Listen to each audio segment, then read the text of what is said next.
Hi everyone, today we have AJ Sonnick here with us, who is going to give us kind of a holistic view of creating your marketing plan.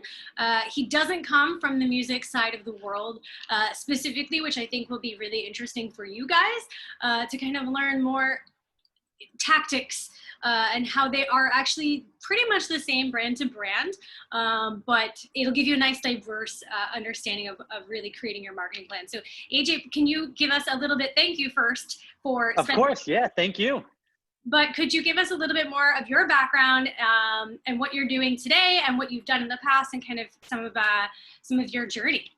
Yeah, sure thing. Thanks for having me. I appreciate it. So I have a digital agency right here on Long Island called ONE18MEDIA. Fun little tidbit about the name of our company. Long Island is 118 miles long. So there's a marketing brand story for you. But we are a full service comprehensive marketing agency. I had started in 2014 with myself and then shortly after hired someone else. We started as a just doing websites and IT.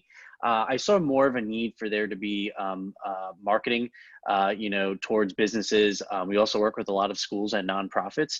So our portfolio is really diverse. What sets us apart is, a lot of the other agencies are just doing, one-off builds for people or break fix type things. Hey, my website's not working.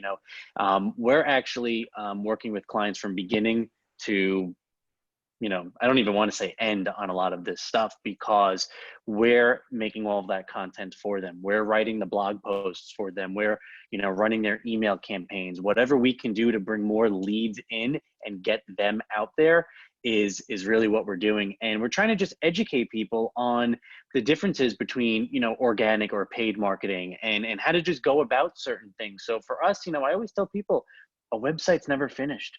There's always work to do and everyone puts so much time and effort into, doing their website and they might think they have the most beautifully designed site, but what happens in 6 months or a year? And so I think we're going to, be talking about some of those things today and how else you can be better marketing yourself. I think you bring up education, which I think is so important because there's definitely been some partners at the arena that I worked at where, we had a tennis event and these guys know tennis, like they play tennis, they know tennis, but they didn't know marketing. And I think a lot of the times it was an education process to say, this is a best practice, don't send your emails at midnight or whatever that may be. And it is a little bit of education, definitely with some of these folks. And we will touch on a website more in depth in one of our weeks in the course. And I think it also is interesting that you said, there's lots of different elements. And I think there's a lot of the times people are confused a little. They think that PR is the same thing as marketing. Don't get me wrong, PR is very similar, and same with sales. They're so intertwined. You shouldn't be working in silos. But with that being said, and this is something we had a discussion board in our first week that was like a welcome, and some of the students were saying like, I had an interest in PR and now I'm not so sure that that's really what I want to do. And it's like, yeah, because they're actually different. They're different things. So it's funny. They're the same and they're all interrelated, but they're all very different. I don't mean to cut you off here, but just a quick funny story. So we constantly have the joke internally where a client might come to us and say, hey, I'm not getting any leads. So we put together all these various strategies. We get, hey, look, you just got 15 leads in a week, but it's not the right leads, and so how do we better get them the right leads? So it's a constant, like, if you look at it from a corporate perspective, right, it's a constant battle. It's the same thing, right? Everyone's working together for the common, the same cause here, right? And to bring in more customers or clients or get your brand out there. But it's like sales and marketing is, marketing is getting you the leads, but sales saying they're not the right leads. So how does everyone better work together? But also do their own thing. But how does everyone better work together to get the right leads and to reach those numbers and do all those things? And, all these various parts of marketing, a website, social media, email, paid, organic SEO, they all come together. And I don't think that's what a lot of people, again, talking about educating people, I don't think a lot of people realize that, it's, oh, I tried Google Paid or Facebook, it didn't work. But wait a minute, were you managing it every day? Or I tried email campaigns, it didn't work. But wait a minute, were you doing rule-based campaigns? Were you sending stuff out? Okay, so I email 500 people And now what? Set something up on a rule-based campaign, and there's free software that does this. Okay, so if someone opened an email but didn't click on anything, Yep. follow up in 2 days with this email, right? And same thing if you're promoting yourself, right? Or you're promoting, your brand, as long as the messaging is consistent and there's a common goal there, I think people just need to start really thinking outside of the box a little more and put their marketing hat on and thinking about that. I think it's one thing to say, hey, I tried email campaigns, but that's not enough. You need to go to that next step. That's almost like, I've had people come to us and say, oh, I have a Facebook account, but I don't get any business from it. And I look at it, well, wait a minute, you haven't updated in 3 weeks. You might as well not have a Facebook account for your brand or your business. So I think it's about educating people on that stuff. I think also you bring up a really good point, is that customer journey. If you just send one email and expect them to buy, that's not enough. Like, you have to get into the heads of people a bit more and say, well, that or people are sending emails. I send emails on a weekly basis, but wait a minute. Again, what's the customer journey? Did they open that email? Did they click on something? What did they click on? How are we going to follow up with them and nurture that lead? Maybe because they clicked on a blog post that was in your email. Well, maybe we should target them now and send them, one follow-up on a product, but let's enroll them in our blogs now and, send them follow-up rule-based emails based on the user's initial action, right? Yeah. We talk about kind of, there's so many mediums to reach your clients or your customers, Yeah. your fans. We talk about website being really important, email list being really important, Facebook, Instagram, YouTube for these guys, since a lot of them are musicians, Yeah. blog posts. What are some of the elements that you think are those the most important? Am I missing any there? We also talk a little bit in our class about how just because there is 8,000 types of social media doesn't mean you should wear yourself Correct. and be on all of them either. So what are some of the ones or elements, whether it be website too, that are the most important? You have a brand new client, they didn't launch their product yet, and you say, you got to hit the ground running with these couple of things. Sure. So, to us, it's a growth strategy, and we'll get clients that want to go all out, and you get clients that say, oh, wait a minute, let's do something, and in 6 months, let's revisit this. So I'll kind of give you both scenarios. Mm-hmm. The core things that you always need are a website, right? Not only does it have to be, nicely designed, but you need to think about what the user experience will be like, what your sitemap is going to kind of look like, and who's updating and managing all of that content, Mm-hmm. right? So you've got your website. How are you going to now be found? Is it going to be through paid? Is it going to be through organic, right? So if it's going to be through organic, which you should always do anyway, is kind of follow those rules. And I air quote that because Google's not very forthcoming with their algorithm and how to be, ranked higher organically. But we kind of know, how to get that done. But that's just organic. Yeah. How do you now get other people to your brand and to your site? So that would be through paid channels. Mm-hmm. And I used to tell people, if you asked me 5-6 years ago when we first started, do I need to be doing paid ads? I always told everyone, no, it's a waste of your time. We can achieve a lot more organically. The problem now is everyone's doing paid. So if you're not doing paid, no. you're kind of getting left out. And again, it depends on what you are, what type of business you are. Are you just promoting a personal, brand? Are you a musician? Are you a Fortune 500 company? Are you a school? Are you a nonprofit? What are you? And what is you already have? Right. Like, and what is the goal you're trying to achieve? So I kind of go in the order of website, right? Mm-hmm. And then are you doing paid or organic? And then move on to social. With social, you hit the nail on the head. I tell people you don't have to be on every social network, especially if you're the ones updating it. If you have an agency or fortunate enough to have a marketing person on your team, go at it. That's their job, right? But if you're a one person, shop and you're trying to do everything, you can't. It's impossible. So I always say, what's the lowest hanging fruit? Yep. Is it Facebook? Is it YouTube? If you're a business, is it LinkedIn? If you're B2B, is it Twitter? Is it maybe posting stuff on SoundCloud? What is it, right? What makes the most sense for you, and start small. You don't have to go crazy. Start definitely Facebook, you know, and then choose one or two others. Don't go crazy, you know. And I think that's where a lot of people go wrong, is they try to be on everything because they think I'm going to get more brand awareness that way. But I actually think you hurt your brand because you can't manage it all. So if you update Facebook every day, you update Instagram every other day, and you update Twitter once a week, and I just so happen to find your Twitter account, I'm going to say, wait a minute, this person's not really active. Do I want to engage with this person at all? Do I want to follow them at all? You know, and so that's really the progression. You know, implement then email campaigns, you know, based on certain things. Maybe, you know, now that you've had your website, you have people signing up for your blogs or your news articles, or just to be a part of your mailing list, you know, and utilize it reverse. You have people's, you know, emails. And this is where things kind of get tricky with a lot of the platforms now. You know, they want to make sure that you're not spamming people and what have you.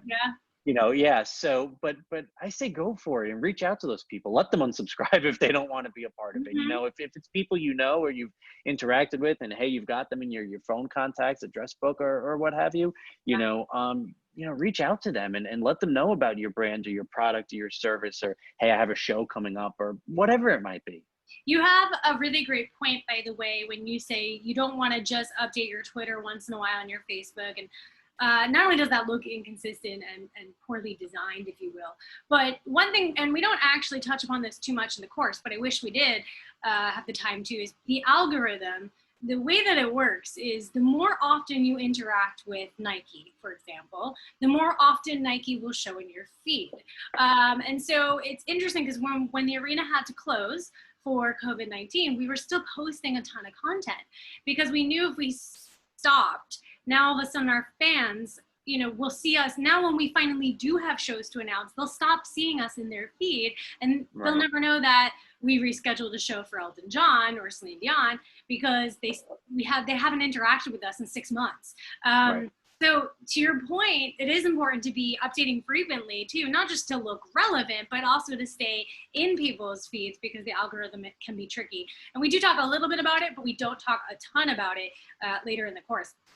And, you know, and to your point, I think it's, again, educating people. You know, people don't understand how Facebook works necessarily, or what those algorithms are and how you're seeing it. And so you think, oh, well, I just posted it, you know, 3 hours ago, everyone's going to see it. Well, not necessarily. It's going to depend on how many people are interacting with that, how many likes, comments, shares, you know, how many followers do you have? How many followers do they have? You know, there's a whole algorithm behind it, and it's not the way it used to be, where, you know, you'd post, you'd see it in chronological order or something along those lines, and it's changed. And, you know, I don't think a lot of people really understand that. And it's very interesting for us as an agency to try to navigate those waters a lot of times, depending on, again, what your brand is, what type of business you have, how many times we're recommending them to post, or how many times we're posting on their behalf. You know, it's very interesting to see. And we also, and you kind of brought this up, we also actually do talk a lot about SEO and native and getting found on Google. So we do talk about that later in the course. So that's coming.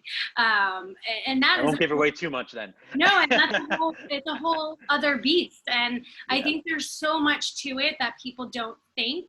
But if you Google yourself today, you know, if your LinkedIn or your website isn't coming up first, if you're an individual and you have your own website, like, that's a problem, and you can actually fix that, and it doesn't cost any money.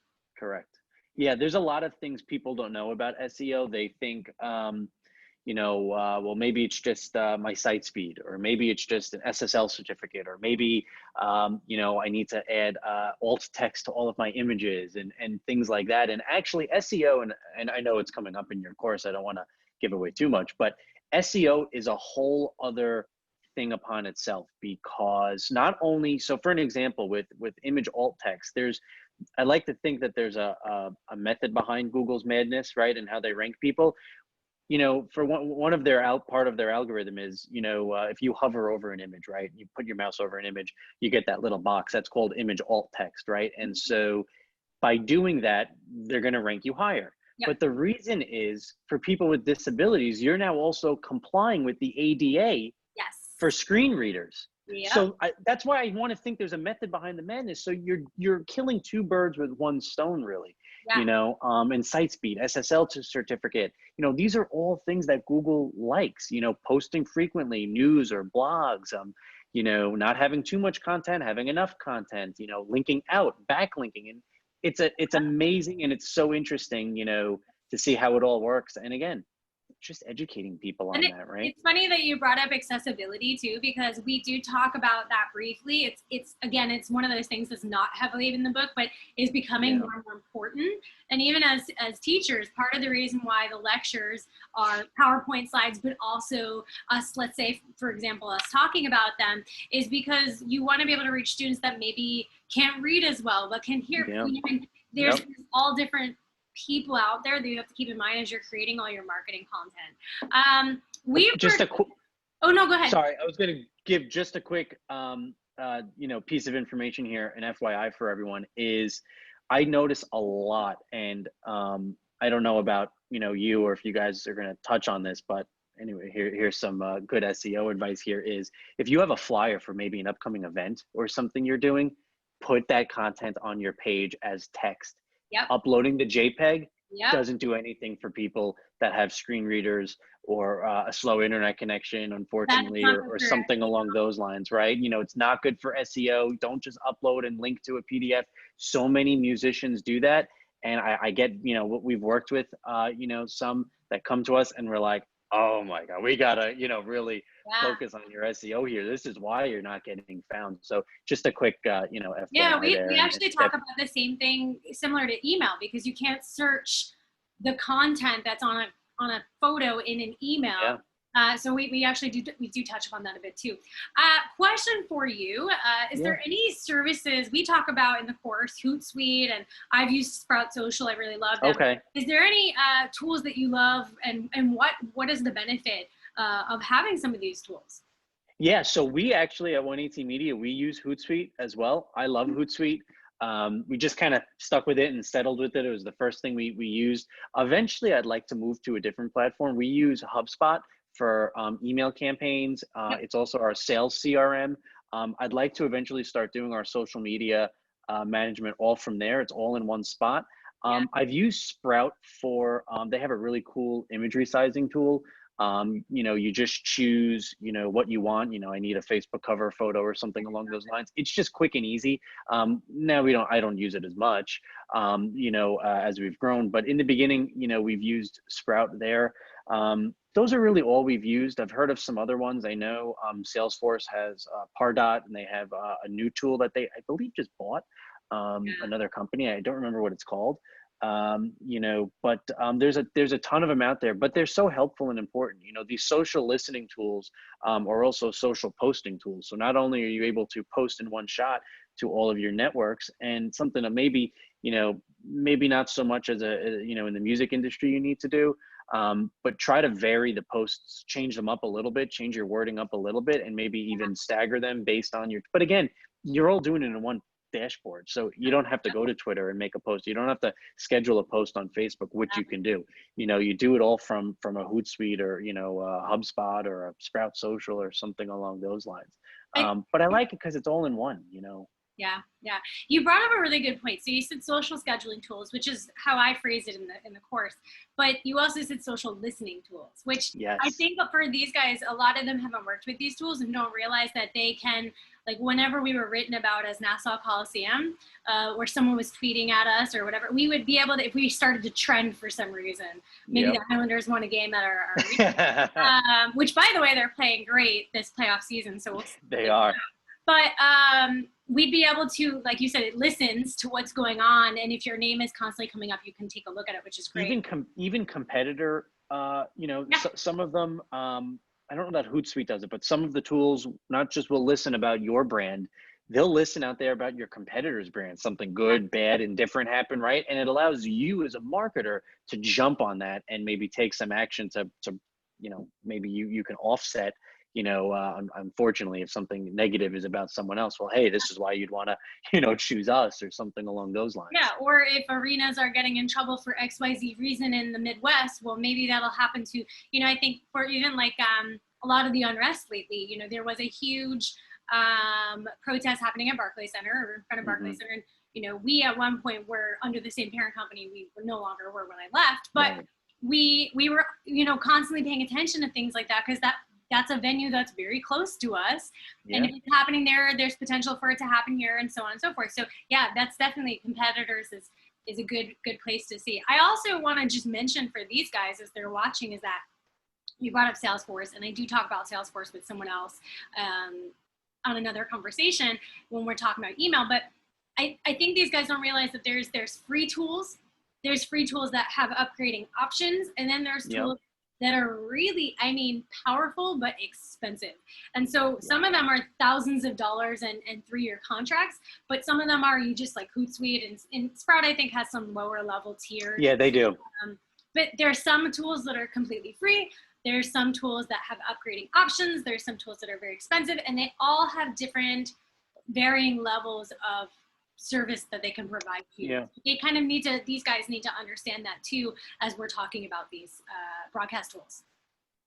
Yeah, no, that's very true. You know, you look at, listen, I'll be honest. The reason I haven't, you know, gone to HubSpot and done social is it's like another $5 or $6 grand a month. Yeah. You know, and so when you look as a business owner's perspective, it's like, well, wait a minute, you know, Hootsuite's doing the same exact thing for, I don't know, $500 a year or $1,000, whatever it is, right? I know they have different packages. Yeah. You know, I was like, wait a minute, you know, I'm not going to do that yet. Let's just keep, you know, HubSpot. Let's use it as our sales CRM. Let's use it for emails. Let's use it for our contacts and, you know, automation workflows and all that good stuff. And eventually we'll you know, integrate our you know, social media for our clients on there, you know, but you know, yeah, there's varying levels of that stuff. And I think at the end of the day, you need to pick one that fits your needs best. You know, there's not, it's not, oh, well, everyone must use Hootsuite or everyone must use Sprout. It's they each have pros and cons, and they each fit different people and different price points. And you have to pick the one that just works best for, you know, your brand and your company, or you know, whatever it is you're trying to, you know, promote. And that could change too. Like you said, maybe you grow into a service that you didn't once need, or maybe you couldn't afford it and now you can. And that's great. So one of the other things we talk about is that your website is kind of, it's like a bicycle spoke. Your website's down in the center, and then you have your newsletter, you have Facebook, you have Instagram, you have Twitter, YouTube, other networks. And is there any other things that should be included in your plan and kind of lead into that bicycle spoke of the website that maybe, you know, you've seen the content we're covering? What are we missing here? Because I do think, you know, our book kind of just skims the surface of unpaid media, institutional assets, I like to call them, but there's obviously so much more to that. So what are some other, when you're thinking about your marketing plan, maybe you even have a budget too, you know, this is primarily based on free, you know, or somewhat free tools. What other tools are out there, or what other things should these guys be thinking about as they're developing their marketing plan? Because for them, one of their projects this semester is a small group project, and I'm giving them $200,000. Yes, I'm such a nice person. But I'm giving them monopoly money, and I said, you know, select an act before that made it big before 1990 or 1980, whatever year I picked. And I said, you know, how would you develop your plan? Now it's an artist. You know, I want to have them, you know, think about, is it an act that's going to be big in Nashville, or is it an act that's big in New York? Because rates for advertising are different in Nashville than in New York. Fans maybe use different channels, or maybe, you know, if you're talking about an older audience versus a younger audience and what that looks like. So is there any other things that when they're going through their group project, you know, there's a lot that this week, you know, this part of the course isn't covering. What else should they be thinking about with their monopoly money, if you will? Yeah. So, you know, one free thing that comes to mind, and I'll get to something that might cost you. Definitely do blogs, right? It's a big part of your website. It gives you content. You not only just have content now for your website, you also have content now for social. Yep. You just killed 2 birds with 1 stone again, right? So how do you, you know, a blog could be as simple as, you know, you giving tips on something. You know, how do you just get your brand out there. Maybe it's tips on something. You know, how do you become that knowledge, that source of knowledge that you know, if I'm Googling something, it doesn't even have to be, you know, a blog post about you know, a new album or a new song, right? It could be some sort of you know, a tip you're giving people. Right. But something else in terms of, you know, using money, you know, in terms of advertising, is there's two forms of advertising, right? There's getting people to your site. So, you know, Google paid ads, Facebook ads, you know, Instagram ads, and so on and so forth. But then there's also retargeted advertising, retargeted email campaigns, right? And so, you know, you get people to the site. That's great. That's one thing, right? Did they do anything? Did they buy tickets to your event? Did they? Maybe they didn't. And these are all rule-based, you know, ads. When you retarget or remarket people, you know, I can guarantee to you, if everyone right now goes to Jeep.com and looks at a car, you're going to start getting ads about Jeep on Facebook and on other websites and things like that. And that's remarketing. It's retargeted advertising. And so what does it do? At the very least, even if you don't click on that Jeep ad, you know, tomorrow morning or what have you, In your mind. it's all subliminal, right? They got their brand out there. They got their message. They got their logo, whatever car it was you looked at, whatever it is they're pushing, they got that out there, right? So I always think it's, you know, that's the one part of marketing that, you know, is very difficult to convey to people, where, hey, with paid, yes, you're, you know, with getting people to your site, yeah, hey, look, we got 1,000 clicks and 300 form fill outs on a landing page. Mm-hmm. Excellent. That's great. But when you do retargeted advertising, maybe you only get 50 clicks and 10 form fill outs. Like, oh, well, the numbers don't look that great. Yes, but how many people saw it? That's where your impressions really matter. Yeah. You know, I think that's a really important, you know, part of marketing. And the CPA, right? The cost per acquisition, for these guys to know that term. If you're getting someone who's already interested, they're more likely to buy. So the cost per acquisition tends to be lower. If you have, let's say, you're an artist and you have someone who's been to a show before, the CPA to get them to go to another show is going to be less than it was the first time for them to become a fan, right? To go to the first show. So I think a lot of the time these guys have to understand too, the CPA for retargeting or remarketing to these folks, they're already kind of familiar with or are a fan of your brand. So, you know, if you're a beauty makeup line and they are buying your blush, well, to get them to buy your mascara might be easier than getting a new customer to buy your mascara, because it's somebody who's like, oh yeah, I love that other product from that one brand already. Same with like Nike, right. You know, again, going back to the Nike, if you have a pair of Nike shoes, you might buy a pair of Nike leggings because you already trust that brand, and that CPA oftentimes tends to be lower because they're you know, and then once you got a loyal fan, it kind of, again, that CPA continues to go down and down. But that's really interesting. What else should these guys be thinking about, you know, when they're looking at, you know, their marketing plan? Let's say it is an artist in Nashville and their website serves all, you know, they have people on their mailing list that they're from everywhere. What are some of the things they need to be thinking about geographically when marketing their artists? With maybe an artist in Nashville that has a show in Nashville, just using that as an example. Yeah, so you can target people, you know, you can separate and you know, the data, I always say the data is only as good as what you've collected and what you've put in there. So always take the time in the beginning when you're setting this stuff up, when you're setting up an email fill out form, or, you know, a lead gen form or something along those lines. Make sure you're collecting the right data, even if it's back end hidden data.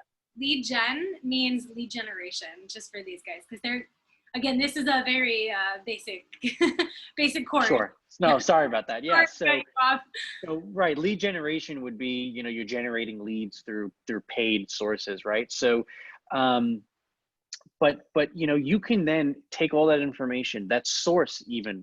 It's not in a form that you're going to fill. It's all hidden, but where is the source that the person came from? And you can then really drive down and start emailing people saying, okay, well, I want to hit people on the West Coast that came from Facebook and target them with this email. But if you're on the West Coast and I'm not sure where you came from, well, I'm going to send you this email. But hey, to the people in New York, you're going to get a different Different. word and email, all with the same, you might be promoting one virtual event, let's just say, but you're going to be targeting people and wording things slightly differently. Your messages might be a little different. The background image on the email might be a little different, for you're not going to have, again, I'm just making up a scenario here where maybe you're promoting a virtual, event that you're having. You're not going to send an email to everyone in New York with the Golden Gate bridge in the background, right? You're going to maybe change that image up a little bit, and even all the messaging would be the same, right?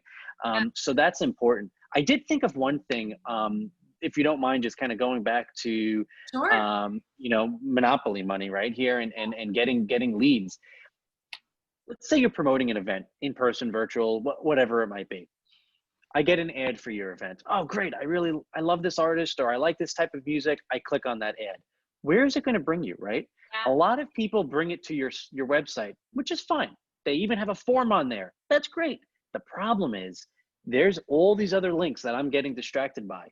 The artist bio, your blog, maybe I click to your homepage. You've now lost that lead, right? Yeah. So when talking about lead generation and getting that lead, now you're lead capturing, right?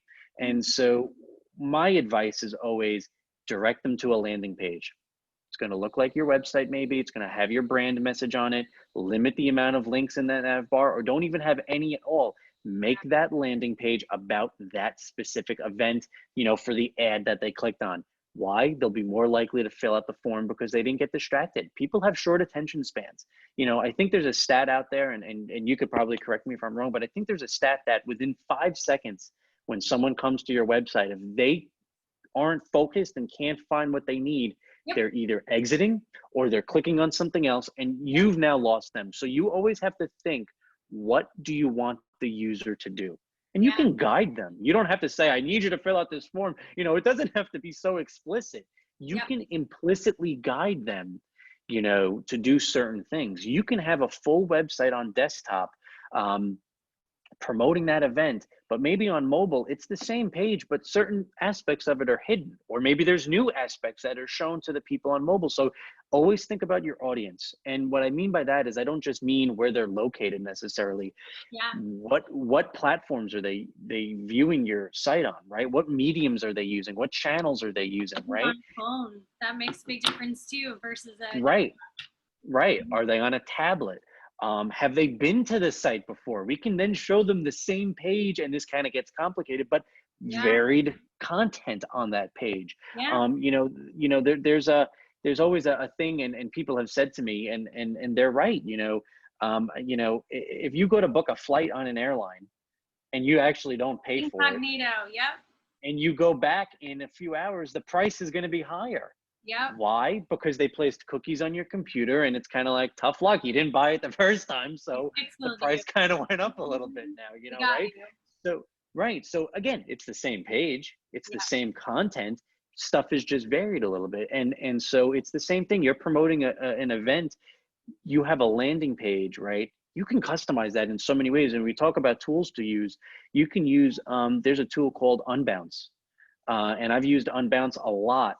In the past few years, it's just been amazing watching their company grow. And they do landing pages. They also do exit intent pop-ups, which is someone goes to your site, and I'm sure it's happened to you guys, where you go to move your mouse and you go to close out, or maybe you scroll a certain percentage of the way down a page, you're getting a pop-up. Yeah. The chat comes up, or you get a pop-up, hey, don't go, we'll give you 25% off this upcoming concert, or this upcoming new service or product, or whatever it is, right? I always love when the button goes, no thanks, I don't want to save, or something like that. Yeah, right, exactly. They're guilting you into their and that's another thing with marketing, is an emotional aspect. Right? So all these things, and it's a lot to take in, but they all, they're all interconnected, right? So, we talk about that monopoly money, and it's how do you best use it? You use it on your website, do you use it on blogs, do you use it on these marketing tools? Which tool is going to help you get the best return on your investment in terms of your marketing? So I know what we do is, like, when you know, for just for an example, you know, let's take a seat in sales for a second. When we're selling our products to people or our services to people, and I'm making these numbers up, you know, let's say someone wants a website, it's 10,000. Oh, I don't have $10,000. But wait a minute, your most expensive or your average product or service on your site is 5,000. So if we can get you two Two leads, new customers. Yep. it paid for itself, right? And when you put it in that as that, you know, for people, they go, oh, wait a minute, that makes sense. So you've got this monopoly money, Yeah. right? So you've got this monopoly money now. Don't just freely spend it. Think about the tools that are gonna, you know, serve you best, and what's gonna, at the end of the day, bring in the most money and the best return on investment with those marketing tools that you've now purchased, you know, and put together. That's so true. And you brought up something interesting about landing pages. And I'm always a big believer that if you make it more than 5 clicks to, let's say, purchase a ticket or purchase a retail item, forget it, they're gone. You know, if for these guys, as they're sending people to sign up for their newsletter, for example, don't send them to the, like, don't link to the homepage of your website, because now they have to find where the newsletter sign up is. Link to the newsletter sign up. Right. And then you also brought up something else I just want to touch upon super quick. Sure. Is the messaging changing in the Midwest and New York. So you said if there's a virtual event and it's at 3 p.m. Eastern time, when you write to your people in Pacific time, translate it for them so that it's in Pacific time, so it's the right time. Don't tell them it's 3 p.m. Eastern. Now they got to do math. Like, how many hours behind is that? You know, right. So, and people still don't know, which is when the you funniest send your message thing. to New York, tell them it's Eastern, what it is in Eastern time, and you know, so that everyone's not making the mistake of going, oh, I thought it was Pacific, or that's a really valid point when you're talking through messaging. Definitely that you're speaking to your audience in the right way. Is there anything else that you want to add before we kind of close out today? No, I mean, I listen, I know I threw a lot of stuff out at everyone here, and you know, but it's you know, I think at the end of the day, stick to, you know, what we started off with, right? What are those first few things that get this going? You can always add, you can always change. You don't have to do everything all at once. And I think that's where a lot of people go wrong. They think they need to have all these pages on their site. They need to have all these other things. You know, even what I tell people is, you know, a piece of advice I'll give people is put together your own small little focus group. And what I mean by that is if you're building your site, don't pick everyone that works for your company to say, oh, what do you guys think? How can you navigate this? Of course they're going to be able to navigate it, or maybe they can't. But pick some family, some friends, some, you know, people you don't even know. Hey, can you find X, Y, and Z on the site? And see if they can or if they can't. The other quick thing I did want to mention is Google Analytics. I don't know if you touch on that or anything. You don't have to go crazy with it, right? Just having it and integrating into your site is so important. You don't need to be a data analyst to understand it all. But if you have a page on your site that, you know, 90% of the people that come to it exit within a few seconds, well, how are they getting there? Maybe you mislinked the page and it's not the right page. Maybe the page is mislabeled. You know, you have it called contact us, but it's actually just directions on how to get there. Well, that doesn't help them, right? So the data can really tell a lot. And again, you don't have to be a data analyst to read through and understand a lot of that stuff. So I think that's important, and it all ties together. You know, when I first started in web design and marketing, I wasn't doing all this stuff. We started little, and then when I started the business, we started small, and we're still growing 6 years later. So, you know, it depends on if you want to give us 200,000. Listen, we could do so much with it. I'm just kidding. But you know, it doesn't matter. I don't think how much. Yeah, it doesn't matter how much money you have. I think either way, you know, we go back to there's free tools too, right? But having that 200 monopoly money and how do we best utilize that? How do we just, you know, don't spend the 5,000 a month necessarily on Salesforce or HubSpot? Do you need it? Maybe you do. Maybe you can afford it because you say, hey, you know what? I'm estimating that I'm going to get X amount back through ticket purchases through my website or through my email signups or whatever have you. And so there's so many different ways to kind of go about it. But yeah, stick with those basics, get started, keep updating it, and you can grow from there. So that's really my advice for everyone. Thank you so much for your time today. Thank We you for really, having really me. appreciate it. And the class, I think, will really enjoy it too. So thanks so much. Excellent. Thank you.